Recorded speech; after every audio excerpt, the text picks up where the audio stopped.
Good afternoon, ma'am. Can we start, ma'am? Yes, good afternoon. First of all, thanks for your valuable time, giving us your time for interviewing. As an educational leader from the same school, School of Computer Science Engineering, I just wanted to learn a few of your experiences that over the years you have carried forward as an educational leader.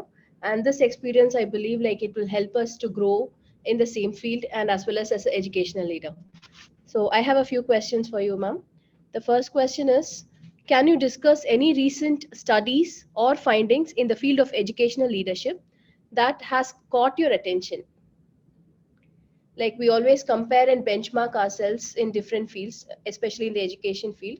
I just want you to cite any one which has caught your attention. Uh, so I cannot tell. I mean, I don't remember actually looking at any studies, but I also listen to some of the speeches by Professor Kamakoti from IIT Madras, and then I also get to look at some of the news clippings, and that talks a lot about the quality and also the inclusive education, right? So how do we impart education to others, and how, as a computer science and engineering student, how can they impact the society at the larger scale? So that has really influenced me a lot.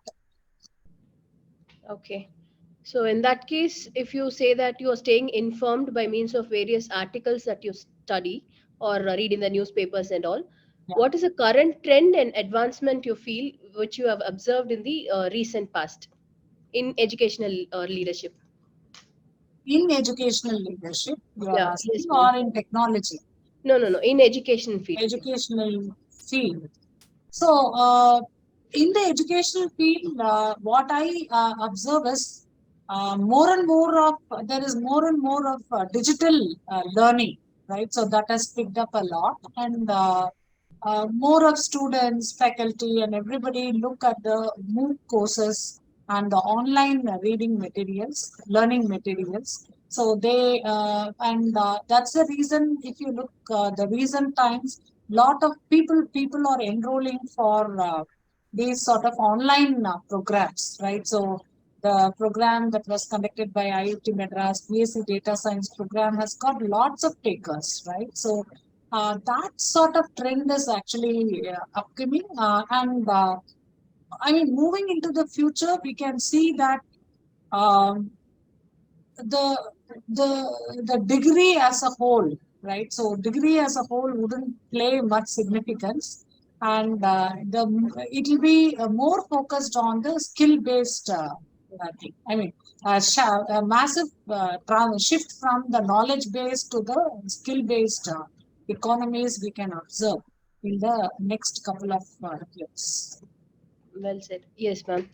And have you taken any one specific example of some study which has helped you to make decisions which has actually led to some leadership kind of a decision, say for example introducing a new course in the school of computing. So have you read it somewhere and then the same has been implemented in our institution kind of? Yeah, we have done many such industry supported courses because that will normally the drive to introduce that will come from various ends. Sometimes while interacting with the students would themselves tell that we would like to have some exposure on these type of things. I mean, it was in one of the class representatives meeting that one of the students came out with this full stack development. Can we have some sort of courses or training on full stack development? Then we did approach the industry, and then we launched that particular industry supported element. And otherwise, the industry people might come and approach us, and they might tell that these are the things that are trending in industries, and we look forward to such types of expertise while in the students. So that way, we have launched the industry supported courses. And as mentioned earlier, I might also be looking at some of the articles and research articles and the current happenings in technologies. So that way also we have introduced, say for example, the quantum computing and the establishment of the lab. It's based on the research articles and things. And then we fortunately had a collaboration with an alumni entrepreneur who is also into this quantum space. And then we started, uh, launching those selectives and building the centers and so. So it comes from various fronts. Okay, stakeholders, fine. Ma'am, very trivial question. How do you call your, I mean, what kind of educational leader you are? Like, there are many varieties of people. Say, for example, a transformative leader, and then we have something called as translational leadership.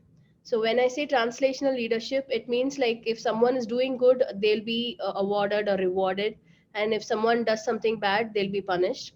But in the case of transformative leader, irrespective of whether the staff is good or bad, they are going to be good, only good. I mean, they're going to do good and be good for that particular staff. So what kind of leadership approach do you follow? How successful you are in that particular leadership approach? So I follow the category one, which is, I do appreciate and reward the people who do out of their way and who volunteer themselves for various types of work. And of course, there will be a small penalty for people who deviate from their things and any other defaulters. So that is the way I always carry out my administration. And it has worked out fairly well because appreciating people, it creates a lot of positive vibes within the environment, working space. And when you appreciate one, it is like the positive vibes created that it multiplies, right? So that is the way I look at it. And the other way around, when the number of punishments are increasing, that creates a negative vibe in the Negative department. vibe also, but I do see to it that I look at the genuinity of the entire thing, and if it is, I normally try to understand why the fault has happened. Is it the responsibility of the faculty only, or the entire system is responsible for such things? And accordingly, I do give a bit of penalty. Of course, the negative vibes do happen, but it will also send a warning signal to other faculty uh, to stick to their deadlines, limits, and then so that they are serious about whatever they are doing. Okay. Next is how do you promote the culture of continuous learning and research inquiry among your team members? Yeah. So normally, what we do is within the department, we do have some sort of departmental research colloquiums where the faculty take turns to present some of their current works and things like that. But now, recently, it has not happened. But we, some of the departments do observe this. And within the scholars, as a supervisor, some of the scholars are also given turns to present their work and have some sort of healthy discussions, research discussions among the research teams. How do you address any potential challenges or resistance among the faculty members in adopting, say, for example, any one of the best practices that you want to follow in the within the educational institution? Yeah. So any change is always taken with resistance by the faculty members. So for that, we need to first analyze on what is it that uh, prohibits them from adopting to this change. So that analysis we have to do as a leader, right? So if you want to bring in the change in the system, first we need to find out what would be the impact of this change to the faculty of somebody. So somehow we need to get convinced that if at all there is an impact, the impact will always be a positive impact. So otherwise we would not bring in that change, right? So once we are convinced that it is going to be a positive impact, Next, we need to create lot of awareness session among the faculty that if you are adapting to this particular change, these are the benefits that you will gain by being a changed individual in this particular system. So such types of awareness things that we need to create, right? So we need to conduct sessions, and then in maybe in small groups also, interactive groups. And after creating the awareness sessions, we need to also listen to the faculty and maybe I mean, listen to the faculty on some of the challenges or concerns they have in adopting to these changes. And we need to find some way to address these concerns or challenges to a larger extent, right? So whatever that has been listed out by the faculty. So once these things are done, then the change will be a smooth process and it will be a welcome process for the faculty so that it will be a sort of healthy system to grow. Can you recall any one of such challenges you have faced and that you have overcome? Yeah, one, I would say the bifurcation of the departments under the School of Computing. So that is the major challenge that that happened during my thing as a chairperson. So the problem was like this: we had all only CSE and related specializations, everything under the Department of Computer Science and Engineering, and the Department of IT and the Department of Software Engineering didn't have any students enrolled in those programs. So there was a fear among the faculty whether they will continue with their jobs and whether will I be pushed out of the system. So, and what will happen, right? The future is a sort of question mark for these two things. And on the other hand, under the School of Computer Science and Engineering, we don't have enough faculty to uh, take the academic loads that are that are coming out from the students who got admitted in those years. So what we did was I actually did formulated a plan, and I decided to bifurcate the departments and corresponding programs into those things. So this plan was sort of roughly drafted. But what I did was I conducted a lot of discussion sessions among the faculty, about 5 to 6 discussion sessions were conducted, where every faculty is made to participate in that. And I actually opened this as a problem to the faculty and made them to discuss and come out with their own suggestions and plans on how they want the school to be realigned or redesigned. So everybody came out with different suggestions, and then we collated all the discussions, and then we actually arrived at this final structure. So once after arriving at this structure, then we there was a lot of issues like what will happen to my seniority if I move from one group to another, right? And what will happen to my research? Will I be permitted to do interdisciplinary research? And promotions. How will my seniority get affected during the promotions?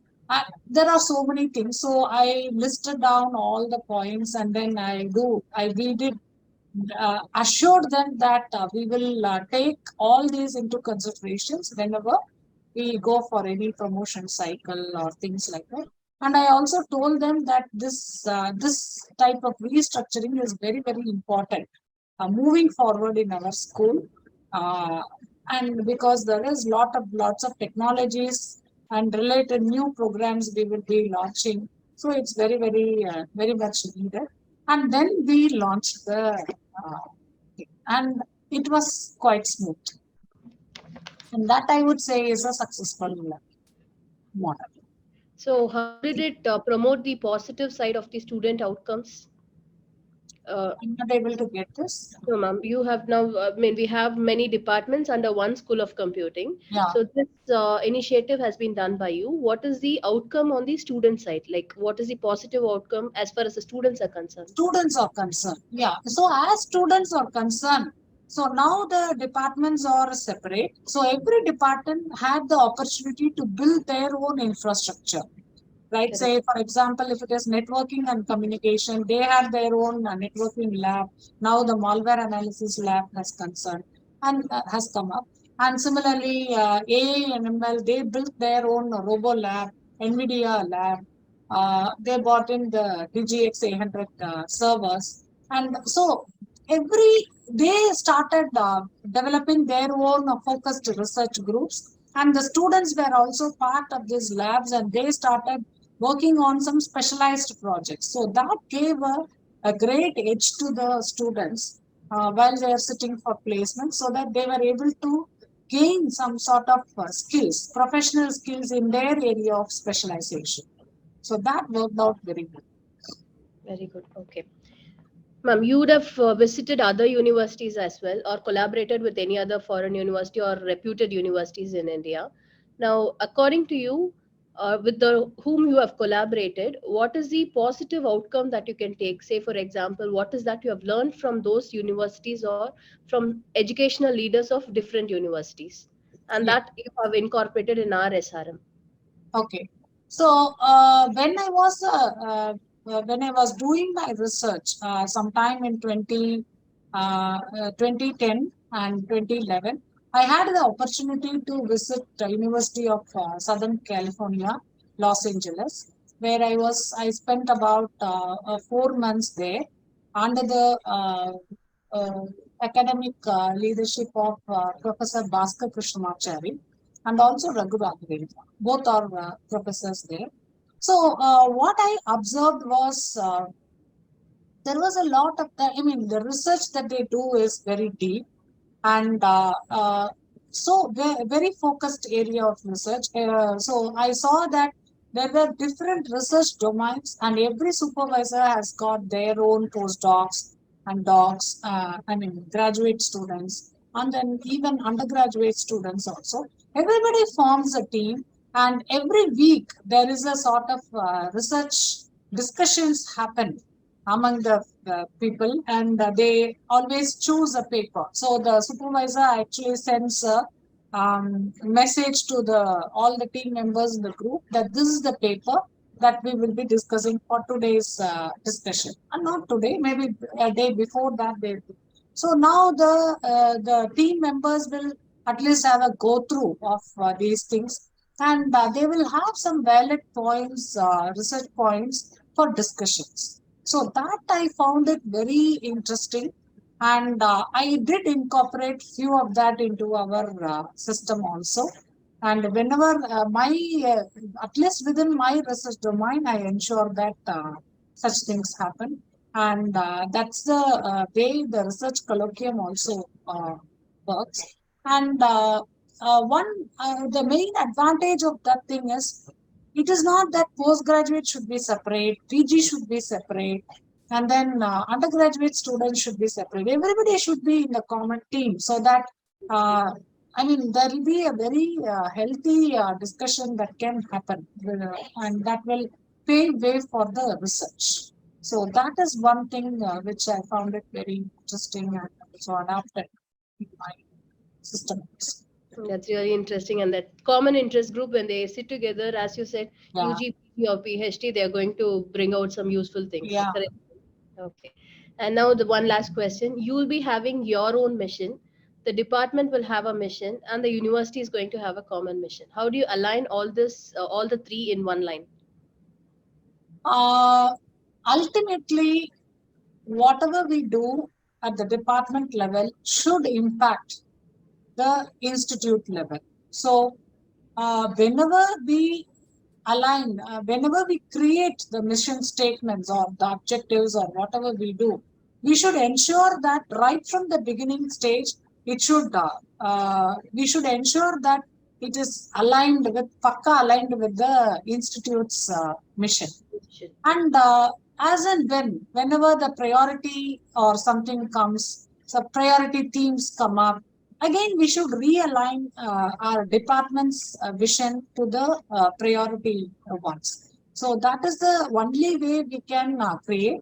Otherwise, if you feel that there is some noteworthy things that we can take up, we can always represent to the institute level top management that this is one particular focus that we need to do at the institute level, and that can bring in a change at the top management or the institute level mission, so that that way both ways, I mean either a top down or a bottom up way, we can ensure that the our missions are aligned always. You have shared one challenge that you have faced and how you have overcome that particular challenge during your leadership position as the chairperson. And prior to that, do you have any other such case studies or incidents wherein you have been put into hardship and you had overcome that particular challenge as a leader, educational leader? Uh,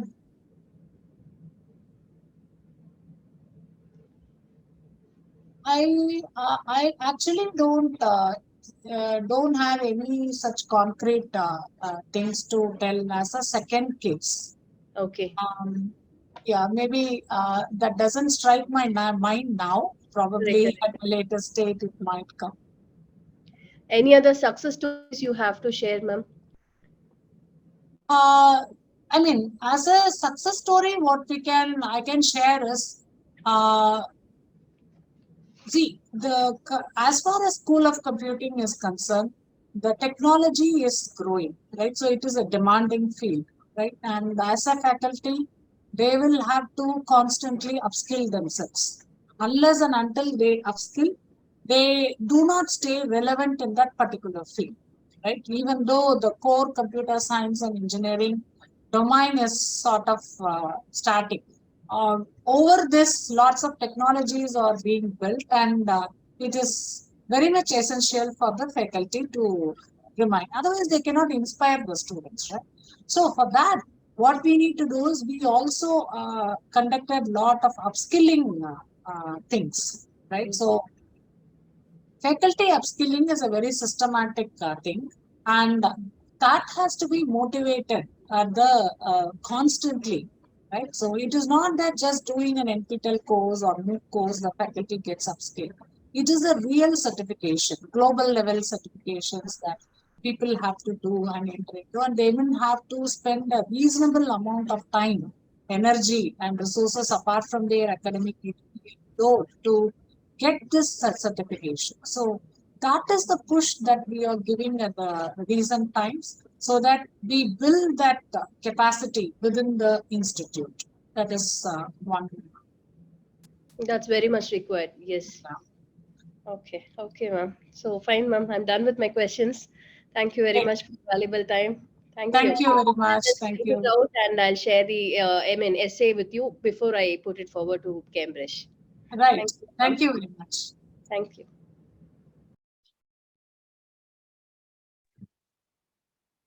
మనం